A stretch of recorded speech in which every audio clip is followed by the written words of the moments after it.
They say it's just bad luck and that you're overreacting, but deep down, you know something's off. The exhaustion won't go away. Relationships collapse without reason. Money slips through your fingers right when you're about to break through. You've ruled out coincidence, so ask yourself, what if someone is sending darkness your way on purpose? This video exposes 5 disturbing signs you may be under spiritual attack. Not metaphorically, but energetically. Black magic isn't just ancient myth. Like gravity, these forces operate whether you believe in them or not. And the people who dismiss it, they're often the most defenseless. But there's a way to fight back. Using the wisdom of Marcus Aurelius and ancient cleansing rituals, we'll show you how to protect your energy, reclaim your clarity, and shut the door on anything trying to invade your mind. If you felt watched, drained, or blocked, this is the moment to take back control. Hit like, subscribe, and let's get into it. Number 1. Persistent fatigue and energy drain. It begins in silence, not with chaos or noise, but with a quiet weight that settles into your bones. You sleep 8 hours, but wake up feeling like you never closed your eyes. You fuel your body, try to think clearly, but the fog doesn't lift. At first, you blame it on stress, then maybe age, but deep down you sense something else, something that isn't physical, but leaves you physically hollow. This isn't ordinary tiredness, it's something much deeper, an unseen force draining you from within. Stoicism teaches us to confront reality with unflinching eyes, Marcus Aurelius reminded himself daily. The impediment to action advances action. What stands in the way becomes the way. But what if the thing standing in your way isn't visible? What if it's not external resistance, but an invisible siphoning of your life force? When people speak of curses or black magic, most scoff. But energy doesn't require your belief to operate. Like gravity, it works silently. And the moment you become the target of someone's obsessive anger, jealousy, or resentment, that intention, when repeated with focus, can begin to pierce your energetic defenses, and you won't see it coming. You'll just feel yourself shrinking, dimming. This is how it works. You're not just tired, you're disconnected from clarity, from vitality, from the spark that once made your days feel purposeful. The worst part? Medical tests come back normal. Friends don't understand. And so you begin to doubt yourself. That doubt is the second layer of the attack. It disorients your compass. You stop trusting your gut. You live on edge, but don't know why. But there's a way to see it clearly. Pay attention to the pattern. If no amount of rest restores you, if inspiration feels like a memory, if your dreams turn dark and heavy, you're not just going through a rough patch, you're under energetic siege. Let's look at a real example. Steve Jobs, known for his creative genius, was notoriously private about his spiritual life. But those closest to him observed a quiet ritual he practiced before every product launch. Absolute solitude. In those final hours, he disconnected from everyone. No meetings, no conversations. He walked alone. He breathed intentionally. Why? Because even for a man of science and design, Jobs knew the mind had to be cleared of noise, opinion, and energetic interference before clarity could emerge. That is Stoicism in motion, guarding your internal state like sacred ground. Now back to you. If your body feels like it's aging faster than it should, if your mind can't hold its focus, if even laughter feels like effort, stop. Ask yourself, who or what have I allowed access to my energy?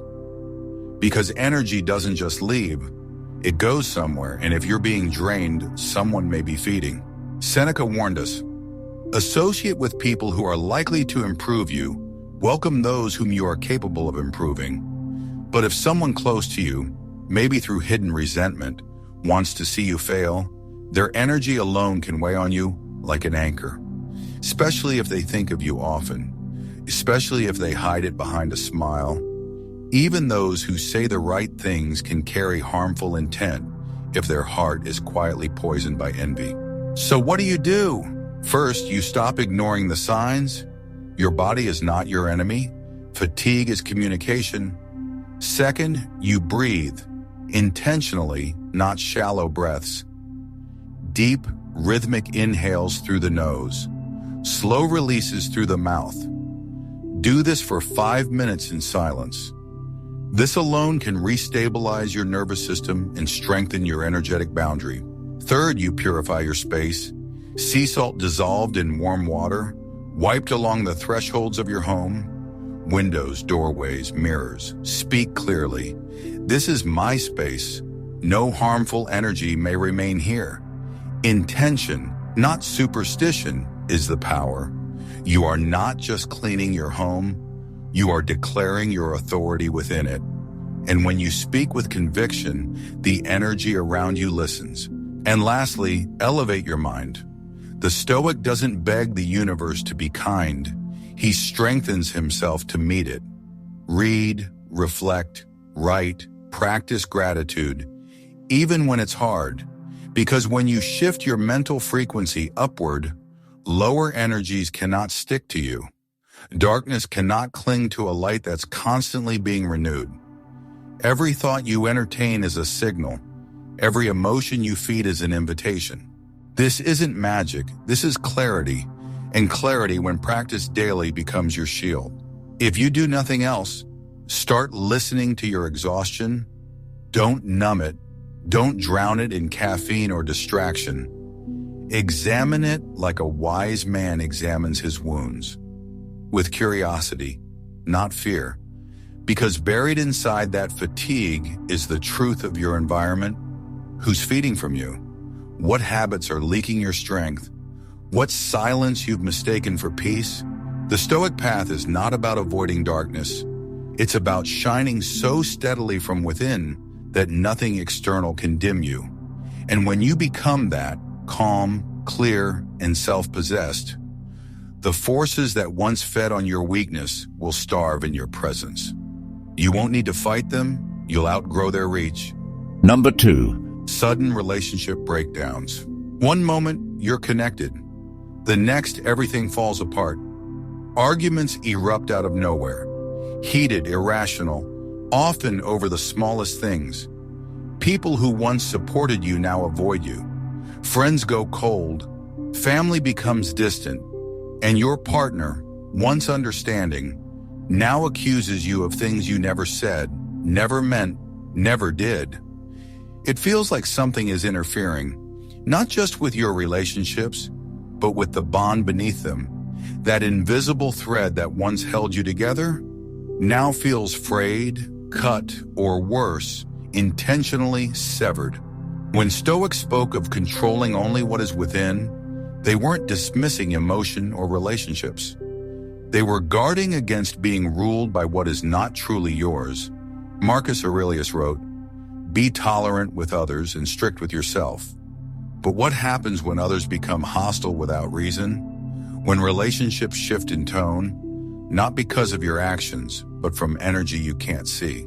This is the hidden nature of spiritual attack. One of the oldest tactics in black magic, or targeted energetic malice, is to isolate the target. Why? Because people are stronger in connection. You're harder to manipulate when you're grounded in community, in love, in loyalty. But when that support system is disrupted, when everyone you trust turns their back at once, you begin to question your own worth. That's the real damage. Not just losing others, but losing your center. Seneca warned, "A quarrel is quickly settled when deserted by one party. There is no battle unless there be two." Yet when your world starts to fracture and conflict seems to chase you, even when you try to walk away, it may not be about you at all. It may be an energetic infection, planted, triggered, then spread. Think of it like a virus in a system.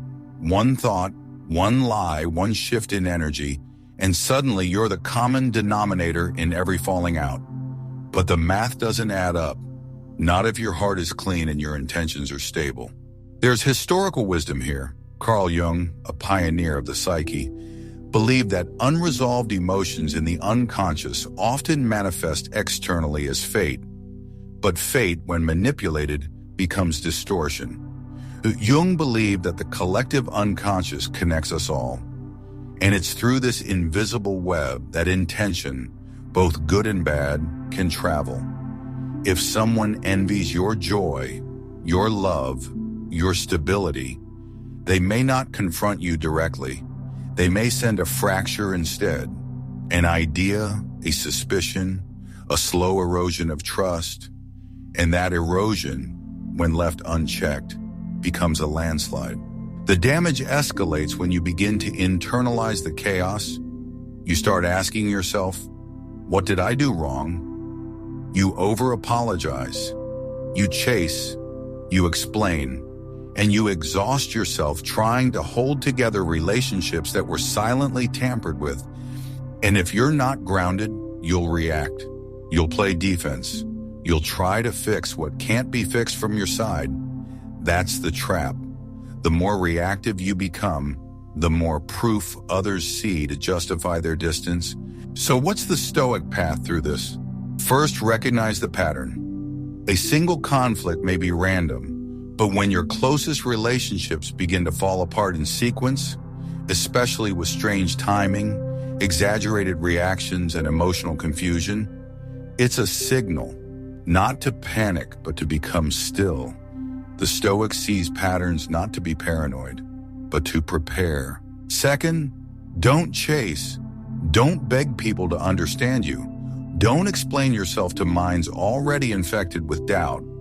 As Epictetus taught, it's not what happens to you, but how you react to it that matters. Your job is not to drag people back. Your job is to stay rooted, calm, and whole, so when the storm passes, they can return to something stable. Third, seal your energy. Black magic, whether literal or symbolic, thrives on open wounds, emotional reactivity, over-explanation, guilt, desperation. These are invitations when people ghost you, when words are twisted, when love turns to bitterness without reason. Do not respond with panic. Respond with silence, with dignity, with presence, because presence is the most powerful counterspell there is. There's a story from the life of Leonardo da Vinci, known not just for his art, but for his mystifying stillness. Leonardo was once accused by rivals of using unnatural influence over patrons and friends. They claimed he had a power over people, but those who knew him best said it wasn't manipulation. It was his unmatched presence. He didn't chase approval. He didn't explain his value. He simply radiated clarity. And clarity, when pure, either attracts those aligned or repels those who are not. That's not arrogance. That's spiritual hygiene. So if your relationships are breaking for no clear reason, don't spiral. Don't internalize. Understand, you may be under attack not because you're weak, but because your light made someone uncomfortable, because your growth triggered someone's insecurity, because your peace disrupted someone's control. People under the influence of darkness often don't realize they're being used. Protect your peace. Use breath work to ground yourself before every interaction. Visualize your energy like a clear field around you, untouchable, unshakable. Keep your words few, your tone soft, your truth steady. Let your presence speak louder than your defense. And when you feel the pull to chase, to prove, to fix, pause, ask, who benefits from my confusion right now? Because the Stoic doesn't collapse when connection fades. He remains anchored in virtue, in stillness, in the certainty that what is meant for him cannot be taken. And what is taken was never his to hold. Number 3. Financial and career blockages. You do everything right. You prepare. You network. You take the risks. The job interview goes well. The deal is almost done. The promotion is just around the corner. And then silence, delay, collapse, one by one. Opportunities vanish at the last minute, as if something keeps intercepting your path. It's not just a streak of bad luck, it's a pattern, a force working not against your talent, but against your momentum. And when that force becomes persistent, subtle, and eerily well-timed, you must consider the possibility that something or someone doesn't want you to rise. Stoicism teaches us not to blame the world, but to examine ourselves. Yet it also teaches us to protect what is sacred, our energy, our attention, our purpose. Marcus Aurelius warned, the soul becomes dyed with the color of its thoughts. So when your mind begins to spiral into frustration, self-doubt, and exhaustion over repeated losses, your very soul starts to darken. That is what a spiritual attack seeks to accomplish. Not just to block an opportunity, but to erode your belief that you deserve one. Now let's be clear. Failure is part of life. Stoics embrace failure. But failure that repeats in the same form, at the same stage, with no rational explanation. This is no longer about trial and error. This is about interruption, sabotage, not always external, but often seeded by someone close who resents your ambition. Because spiritual attacks often come disguised as silence, absence, or subtle discouragement. Not outright sabotage, but energy that pulls you backward just when you begin to accelerate forward. Take the story of Oprah Winfrey. Early in her career, she was demoted from a news anchor position because her emotional presence was deemed unfit for news delivery. She didn't just lose a job, she lost a role she thought defined her. Many around her told her to play it safe, to quiet down, to shrink. But she didn't. She followed her deeper instinct. That resistance she faced wasn't just systemic, it was energetic. She has since spoken openly about clearing her space, cutting ties, and protecting her mind from hidden negativity. Whether you call it intuition or spiritual alignment, her rise came after the blockages were named and removed. Stoicism teaches us to stand firm even when the winds of fate howl around us, but it also teaches us to be aware. Epictetus said, "First say to yourself what you would be, and then do what you have to do. But what if what you do, again and again, keeps being undone?" That's when the Stoic does not panic, but pauses. He clears the noise, he inspects the ground, and if necessary, he rebuilds the path with intention, not desperation. Financial and career blockages caused by negative energy don't always show up as dramatic failures. Sometimes they arrive as delays, projects that stall, partners who go silent, random miscommunications that derail entire deals. You might feel like you're cursed, but in reality, you're being entangled, tied to fear, scarcity, or subtle envy from someone close. This kind of energy isn't loud, it's invasive, quiet, doubtful. You absorb it through conversations, through glances, through the invisible field that surrounds every relationship. So how do you break through? First, ground yourself in clarity. Write down what you've been trying to build. Not vaguely, specifically. The Stoic does not fight shadows. He names what he faces. Then observe where the breakdowns happen. Is it always right before success? Is it always when someone specific gets involved?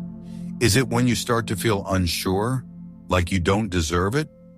Patterns reveal the energy behind the outcome. Second, purify your intent, Seneca wrote. No man was ever wise by chance. The wise man does not chase success to prove anything. He creates because he must.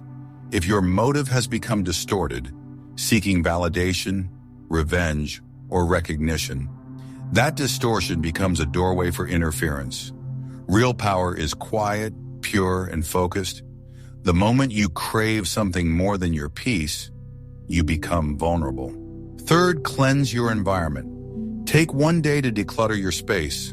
Throw out what no longer aligns. Wash your windows and doors with sea salt and warm water, not as ritual, but as reminder. This space is yours. No interference allowed. Speak your intention out loud. Only energy that supports my growth may remain. This isn't superstition. This is sovereignty. The Stoic draws boundaries not just in speech, but in space. And finally, act from stillness. Career blockages feed on emotional reactivity. When something falls through, the temptation is to chase the next thing harder. But that's when you must slow down. Let the interference pass like a storm cloud. Get back to your values. Refuse to let external delay corrupt your internal pace. Remember, the Stoic doesn't rise by luck. He rises by returning, again and again, to clarity, discipline, and presence. When nothing seems to work, work on yourself. When doors keep closing, open your energy, and when you feel unseen, become so deeply grounded in who you are that no amount of delay can distract you from what you're building. Because ultimately, your career isn't about titles. Your finances aren't just numbers. They are the material expressions of your internal state. And when your energy is clean, your vision clear, and your actions aligned, the world has no choice but to catch up. Number 4. Nightmares and disturbing mental intrusions. There are things that don't just knock on your door. They slip into your sleep. You close your eyes hoping for rest, and instead your mind becomes a battlefield. You're chased, watched, paralyzed. You see faces you don't know, hear voices that don't belong to you, and when you wake, it doesn't feel like just a bad dream. It feels like something passed through you, as if a presence followed you from sleep into your waking life. These aren't ordinary nightmares. These are mental intrusions, subtle but invasive, designed not to harm your body, but to destabilize your mind. Most people dismiss this. They say it's stress or an overactive imagination, but Marcus Aurelius knew better. He once wrote, "The soul becomes dyed with the color of its thoughts." When your inner world becomes polluted, everything on the outside begins to warp. Stoicism doesn't dismiss strange experience, it investigates it. If your thoughts begin to turn against you, if fear or images appear in your mind uninvited and unexplained, the Stoic does not look away. He leans in. He seeks the source. Because mental intrusions are a language of interference, they don't shout, they whisper, they confuse. And the more attention you give them, the more space they take. That's how the spiral begins. First in sleep, then in waking thoughts, then in behavior. Eventually, you begin to question your own inner voice, and when you no longer trust your mind, you become easier to control. Let's look at a real example. Jim Carrey, known for his humor, once shocked audiences when he said, "I don't exist. Jim Carrey is a character." He had gone through a dark awakening, filled with depression, sleeplessness, and intrusive thoughts. But instead of running, he began to meditate, to observe, to detach from the identity that was breaking. He emerged clearer, quieter, still eccentric, but centered. His experience teaches what the Stoics have always known. When chaos enters the mind, do not resist with panic, respond with presence. Nightmares and intrusions often appear when someone is energetically fixated on you. A spiritual attack may begin with fatigue, but it moves quickly into your subconscious. Why? Because your dreams are unguarded. That's when the mind is open. When your defenses are lowered, a malevolent intention doesn't need to touch you. It just needs to be aimed at you, repeatedly focused with emotion. And if you've been open, emotionally raw, mentally scattered, physically exhausted, your boundaries are weak. The Stoics called this porous thinking. It's when you absorb impressions without filtering them, when you let the opinions, moods, and energies of others bypass your reason. Epictetus warned, if someone succeeds in provoking you, realize that your mind is complicit in the provocation. That complicity happens first in thought, then in emotion, and finally in reaction. So what does a Stoic do when the mind becomes a battlefield? First, you reclaim your sovereignty before sleep. No more falling asleep to noise, TV, random content, or other people's energy. Before bed, breathe deeply. Cleanse your room. Speak your intention. My mind is mine. Nothing enters without my permission. It may feel odd at first, but repetition rewires belief, and belief sets the gate. Second, keep a dream journal. Not as superstition, but as study. Track the symbols, the feelings, the timing. You'll begin to see patterns, and with pattern comes power. You are not helpless in your sleep. Your awareness can extend beyond your waking hours. Third, feed your mind what you want it to echo. Intrusive thought only lives where silence has been neglected. Read Stoic texts, meditate on gratitude. Fill your mental space with clarity, not chaos. A mind full of discipline leaves no room for invasion. Now consider this. Mental attacks often spike after certain conversations, after seeing certain people, after being in certain places. This isn't random. You're absorbing fragments of energy that don't belong to you. The Stoic doesn't become paranoid. He becomes precise. Track the source. Set boundaries. Not just physically, but mentally. Who gets space in your thoughts? Who's allowed to plant emotion in your soil? Leonardo da Vinci, the polymath of the Renaissance, was said to have gone through long periods of silence, not out of isolation, but self-protection. He believed imagination could be distorted by unfiltered emotion, and so he spent hours alone, not thinking less, but thinking more clearly. He sharpened his mind by subtracting distraction. He protected the gates of his creativity the way a guardian watches over a sacred flame. That's Stoicism in action. Defense through discipline. If you've been waking up tired despite long sleep, if your dreams feel too real, too violent, too heavy, listen, that's not fiction. That's feedback. You are being shown what your conscious mind is missing, and the only wrong response is to ignore it. Begin to visualize your mind as a fortress, with walls made of focus, doors sealed by gratitude, windows cleaned with clarity. You are not your thoughts. You are the awareness that watches them. And once you master that awareness, no foreign presence can take root inside you. Because in the end, nightmares are not just terrors of the night, they are signals. And the Stoic listens to signals. He doesn't panic, he prepares, he fortifies, and in doing so he becomes unreachable. Not because nothing dark exists, but because he refuses to let it live inside him. Number 5. Synchronistic warnings and energetic disturbances. Some signs don't come from people. They come from the environment around you, a room that feels suddenly heavy, lights flickering in the absence of electrical issues, a strange smell that appears and disappears, repeating symbols like crows, broken mirrors, clocks stuck at the same hour, or hearing the same phrase from multiple strangers in one day. Most would call this coincidence, but when it becomes rhythmic, persistent, and emotionally charged, it moves beyond chance. This is what ancient thinkers called omens, and what we might now understand as energetic feedback from your environment. The Stoics did not believe in superstition for entertainment, but they didn't ignore patterns either. Marcus Aurelius wrote, "The universe is change. Our life is what our thoughts make it." When something in your surroundings keeps shifting in ways that seem to mirror your inner tension, don't dismiss it, investigate it. The world to the trained mind speaks a symbolic language. Often the signs around you are reflecting something attacking or clinging to your energy field. One of the clearest signs of energetic disturbance is the sense of being watched when you're alone.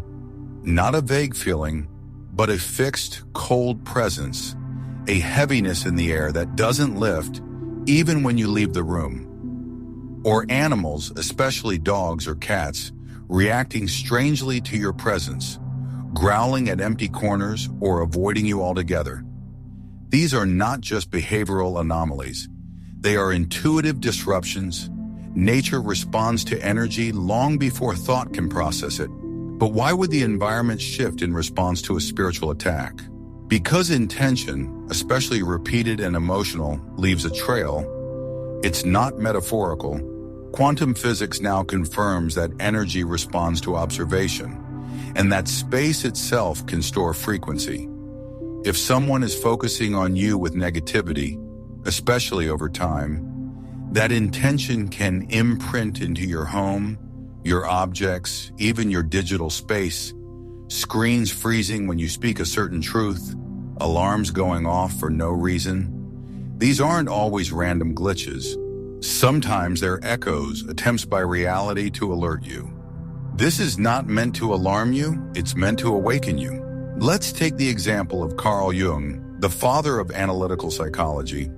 Jung coined the term synchronicity to describe meaningful coincidences, events that seem random but feel deeply connected. In one documented session, Jung's patient described a dream of a golden scarab. Just as she spoke, a beetle resembling that symbol tapped against the window behind him. He opened it, handed her the insect, and watched her defenses dissolve. That was the breakthrough. Jung didn't call it magic. He called it resonance. And he taught that the psyche and the world are not separate, but intertwined. So if your world feels off, if your space doesn't feel like yours, if you wake up more tired than when you went to sleep, if your devices glitch only when you try to work on something meaningful, these are cues, and the Stoic listens to cues. What should you do? First, reclaim the territory, your room, your home, your workspace. These are not just physical zones. They are energetic domains. Like a ruler governs his kingdom, you must govern your space. Clean it intentionally, open windows, burn sage, or use sea salt in corners. Not for ritual, but for renewal. Speak clearly. Anything not aligned with my peace and purpose must leave.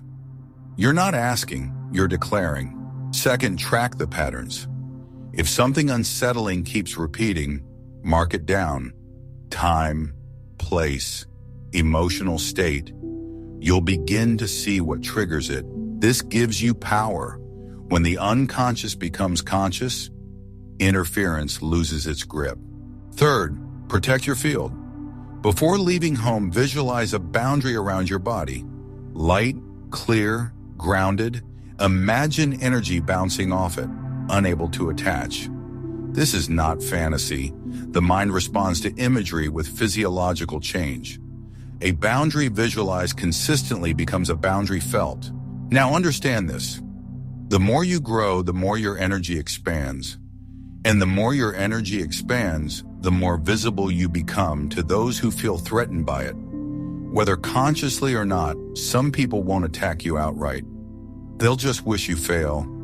They'll obsess silently. That energy, repeated enough, creates friction in your field. That's why Stoic detachment is so vital. Not just emotionally, but energetically.